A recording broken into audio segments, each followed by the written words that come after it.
Welcome to the show, David Bleeker Adams. Welcome, David. Thank you very much, Dr. Lee. Now, you've been receiving donations there, a great donation from the Axel Bank family, and they've been pretty generous and they're working with you to this day. That's right. Recently, the Axel Bank brothers, Gary Arthur and Jeffrey, made an $1,800 donation, specifically earmarked to purchase books for our library.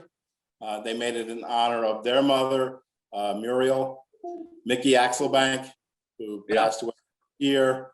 And it's really a wonderfully touching and appropriate gift because she was the director here from 1977 to 1985, because she really valued reading and the importance of reading to children every day.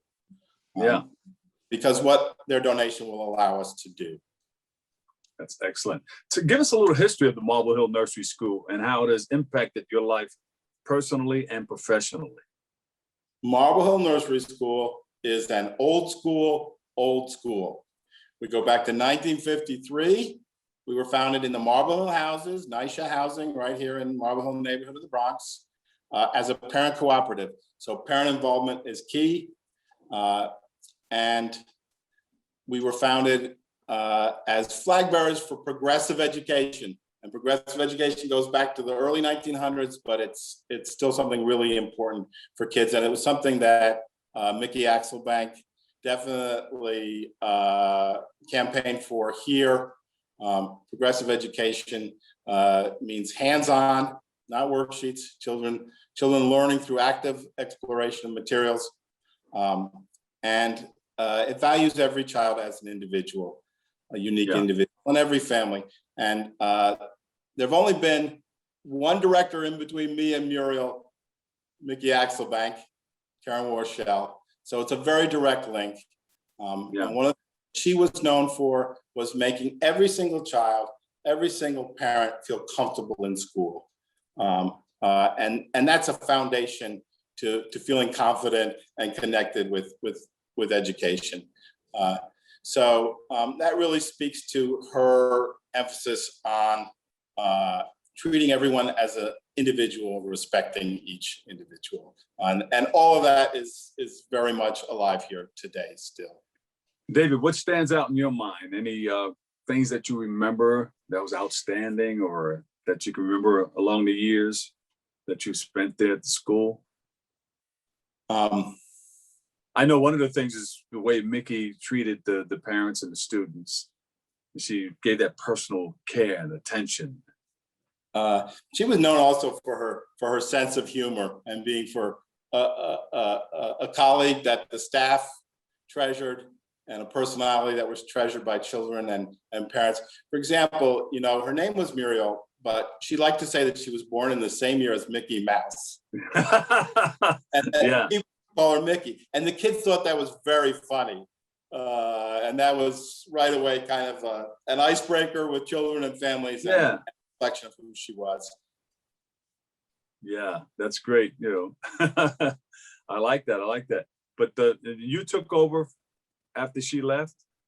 I have been the director just for the last 2 years. And Karen Warshell, who was the director in between Mickey Axelbank and myself, Karen started and worked with Mickey and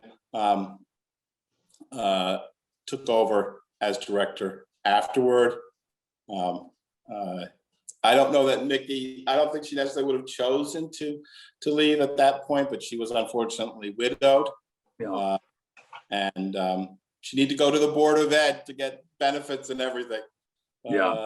We're still fighting that fight, but we're getting more parity between the community-based schools and the Board of Ed schools.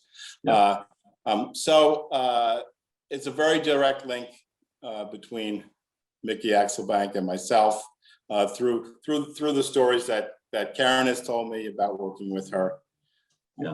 And also another thing that was really important that Mickey Axelbank did was during the financial crisis of the 70s, you remember the late 70s and what was going on in New York City, overnight, Marble Hill Nursery School was defunded by the city, and was forced to scramble and find new sources of funding. And Mickey Axelbank steered the school and working with the board through that process.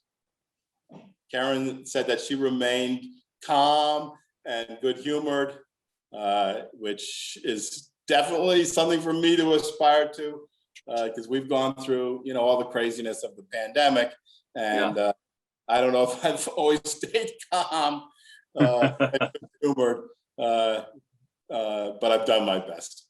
Well, thank you for your service. Do you have any like live testimonials? Any students that come back and say, "Hey," and they come back and share their stories? I had years ago, twins in my class. They were very, very different, and I ran into the parent about 4 or 5 years later, and she said that she thought of Marble Hill Nursery School and my classroom and myself just about every day. And she said that was because I helped her appreciate how different they were and appreciate each of them for their own qualities. She stopped comparing them and saying, well, this one is better at that, or this one is better at that, and really appreciating them as very distinct people. Yeah. I had another instance of a parent who came up to me and said, you used to talk to my husband when he picked up my son, and you always told him all the great things that our son was doing. And he really began to appreciate our son in a new way because of you. So when parents come up to you and they get teary, and this is why we do it.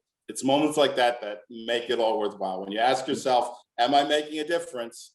Is my life making some difference in the world? Is it all worth it? It's when a parent comes up to you and they're getting teary and they're telling you how much it meant to them. And when they do that, they're not teary because, oh, you taught my son that, not all vehicles have 4 wheels. They're teary because of the way that you help their children believe in themselves, or you help the parents connect and appreciate with their children. And Gary told a similar story about running into a parent, a grown-up man in his 40s, and he was with his mother, Mickey Axelbank, and this man recognized her from preschool 8 years before, knew her name, had not forgotten her, and said that she was his favorite teacher, and he always remembered her because when he started school, he was very scared, he was very nervous, and she made him feel comfortable. She made him feel like he belonged there, and was a huge impact. Where can we go for more information or make donations? Please go to marblehillnurseryschool.org. We are, like all public schools, we're always raising money. We use the money we raise to supplement what happens in the classroom, to provide speech and language pathologists, music class, dance class. And it's very important to us that that's equally accessible to all children, that there's no charge. We fundraise it for it. Those who find themselves to be in the lucky position where they're more able to help out, and then it's something available to all. All right. Thank you so much. Give us that website again. www.marblehillnurseryschool.org. You just have to really remember Marble Hill Nursery School, put that in your search engine, and you'll get us. There you go. The director of Marble Hill Nursery School, David Bleeker Adams. We appreciate you and thank you for your service. Thank you so much, Dr. Lee. All righty. Thank you, David. Hey, if you're involved in sports, you love sports, kick off your shoes and relax your feet. Guess who's coming up next? Bobby C with the latest in the world of sports. On deck next.